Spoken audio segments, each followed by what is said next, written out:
Do you know what real shame is? Sitting down to do something important and 12 minutes later finding yourself in a YouTube rabbit hole called How Shrimps See the World. Yes, that's me. And I'm not proud of having read more articles about productivity than I've actually been productive. It's called a cocktail of delusional optimism and chronic distraction. And I mix that cocktail like a bartender on amphetamines. The moment of truth. But at some point, I got tired of being my own joke. I decided to train my focus so hard that it became like magic. People watched and thought, is he casting a spell or just working? It all started with a wall. A real one. I walked into a glass door at Starbucks while typing a message, but also a metaphorical one. Life turned into a forgotten browser tab, playing static in the background, while my brain buffered at 3% charge. I was busy, but not effective. I did a lot, but didn't finish anything. And I realized I wasn't tired. I had lost focus. Focus is not a talent, it's training. Focus is not a character trait that you either have or don't have. It's a skill. A cruel, confusing, difficult skill that you train like a muscle. If you don't train it, the world will take over your brain and turn it into a dumpster of dopamine and regrets. The era of the clown, the lie of multitasking. Remember my I can multitask era. Laptop open, phone buzzing, 6 tabs. Lo-fi in my headphones, replying to messages in the middle of a sentence, like a startup CEO who sells nothing but anxiety. Spoiler, multitasking is a scam. It's just your brain playing ping pong with itself until you cry, like juggling while fencing. What did I get for all this chaos? Stress, acne, caffeine addiction, and a to-do list the size of a pharmacy receipt. Once I spent 3 hours planning my productivity. I made a color chart, set timers, printed it out, and laminated it. Then I took a well-deserved break and watched 8 episodes of a baking show where people cry over undercooked pastries. The turning point. It's 1 o'clock in the morning. I'm lying in bed scrolling through TikTok, eating grated cheese straight from the bag like a raccoon, and then it hit me. Is this me now? Distracted, anxious, full of cheese and regrets. I don't know what hurt more, existential horror or milk. But I realized I can't go on like this. I was giving the worst version of myself to my main goals. That's a crime. The decision came instantly. I will train my focus like an athlete, like a sniper, like a strange monk with a MacBook. Friends, a little attention. I've left the top 3 books on this topic for you in the description or in the pinned comment. I would be very grateful if you could leave a comment or write your own list of books.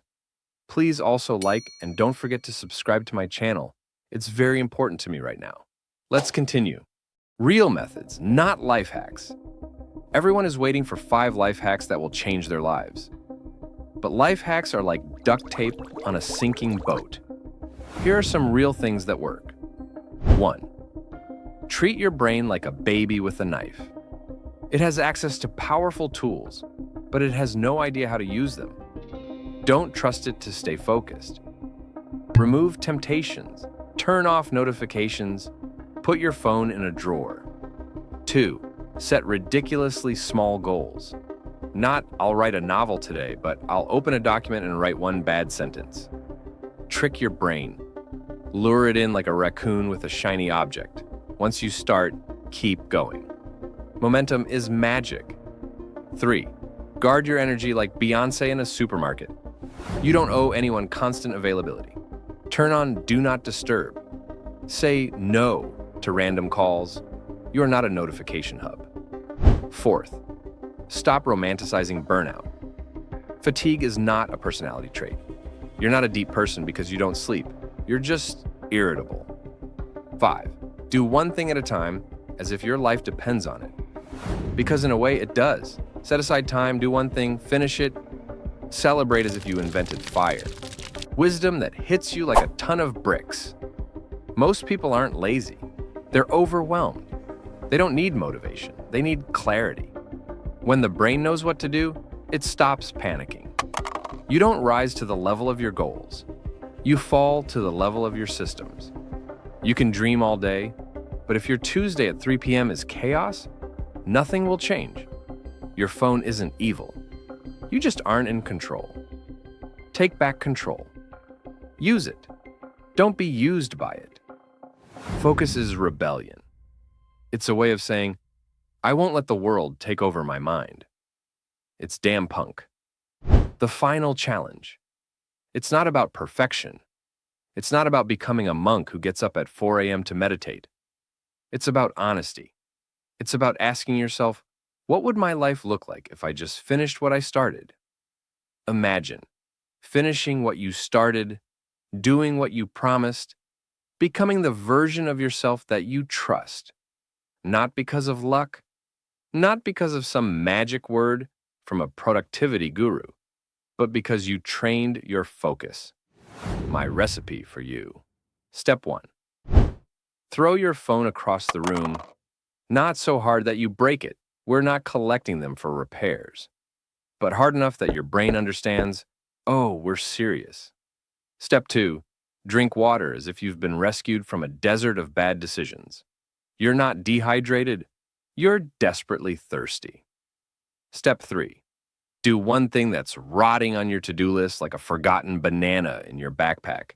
Not everything at once, not like a hero. Just start. Because starting is a spell. Once you start, the demons of distraction quiet down. Wait, is she moving? Are we doing stuff? Yes, we are.